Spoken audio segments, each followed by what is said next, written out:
rin ba ito sa pinangarap mong puntahan?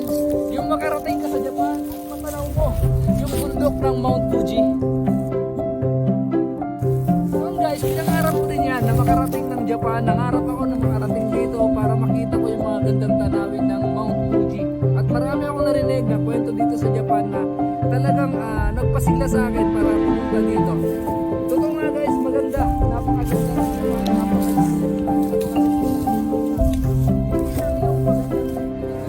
ng puti na rin. Yung mga nakatira, sobrang kulay.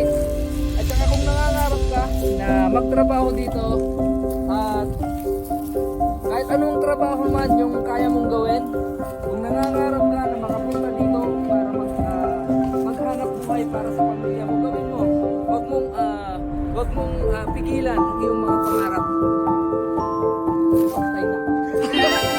Tulad nga ng kasama natin ngayon guys, yung dalawang kasama natin ngayon na nangarap din dati na magtrabaho dito katulad nyo, nangangarap siya na makarating dito sa Japan. Pero yung goal nila, pinokusan nila yung goal nila para makarating dito sa Japan. Ayan si Dimagi ba? At saka si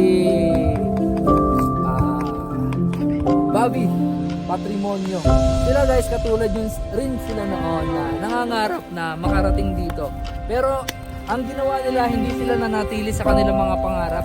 Yung kanilang pangarap ay ginawa nilang mga tunguhin.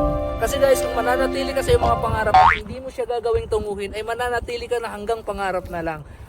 Kaya guys, kita-kits tayo dito sa Japan. Maganda rito. Magandang tanawin, napaka ng amazing. Makikita mo, nasa taas kami ngayon.